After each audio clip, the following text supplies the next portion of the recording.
Hey guys, so somebody asked me the question, what are these dots? And that's a fair question. What are the dots? Decoration? Well, they are, and some guitar makers get very intricate with the design of the inlays on the neck of the guitar. This long part here is the neck. And if you look on the side there, you can see that there's a layer of wood, which is, in this case, rosewood. The neck is actually made out of maple wood, but the neck has pressed on or glued onto the top of it a piece of rosewood, flattened out piece of rosewood. And in the rosewood are pressed these metal wires that run across the neck. Those are called the frets. F-R-E-T-S, the frets. And we discussed previously about how, in one of the earlier videos, about how the string is stretched from this piece called the nut to the bridge. And it's stretched between there, and it vibrates, okay, between those 2 points. And then when we want to change from the notes that we tuned to, remember they were Elvis always drinks Gatorade before exercising, E-A-D-G-B-E, okay, which is standard guitar tuning. That's the notes that we play. That's an E, that's an A note, right, and so on. If we want to change that E to, say, an F, we've got to press down. And what we do, when we press down the string, it's going to come in contact with the fret, okay? And it essentially makes the string shorter. So that raises the pitch of the note. In physics, if you take the mass of a vibrating object and decrease the mass, the frequency goes up, right? So the pitch goes up as we make the string shorter. And you hear the pitch going up each time, a little higher, as we move up the neck, pushing on down onto the frets. Okay? Now, when we play guitar, for instance, let's say we play an E minor pentatonic scale.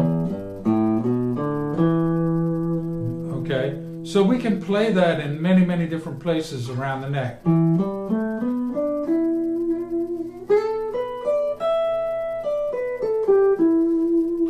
Okay, now notice that on this guitar, the dots are pressed into the fingerboard, but they're also on the side of the neck. You see the dots running along. And that's so that when I'm playing, I don't have to do this in order to see where the dots are. And that tells me the frets, fret numbers.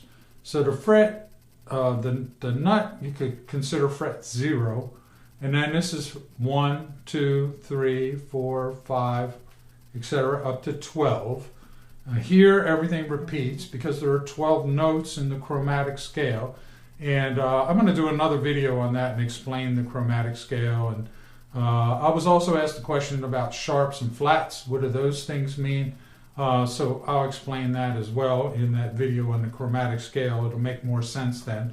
But the dots basically mark the position, 3, 5, 7, 9. And then notice there are 2 dots at the 12th fret because that's where the 12 notes of the chromatic scale. And it all starts over again in what's called a higher octave, which means just double the frequency. And I think we talked about that in the earlier video when we discussed concert A being 440 hertz. Maybe we didn't. So concert A, that's 440 hertz, right? 440 vibrations per second. The next A below that is going to be exactly half that number. Instead of 440, it's going to be 220. Okay? Now this A is going to be 880, double the 440 from before. Okay? So the dots tell us where we're at on the neck, what position we're in. Okay?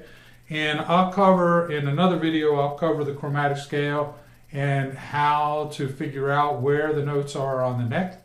The things so that you can move back and forth. There's also a thing called the cage system, and we'll discuss that as well.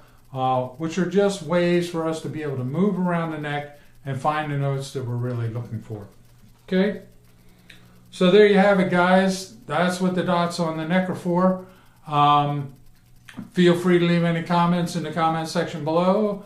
I'll answer all the questions that I get. Please keep those comments appropriate. Thanks for watching, guys. Up there somewhere is going to be my ugly mug. Click on it. Subscribe to the channel. I'd love to have you join me. Thanks so much for watching, guys. Bye.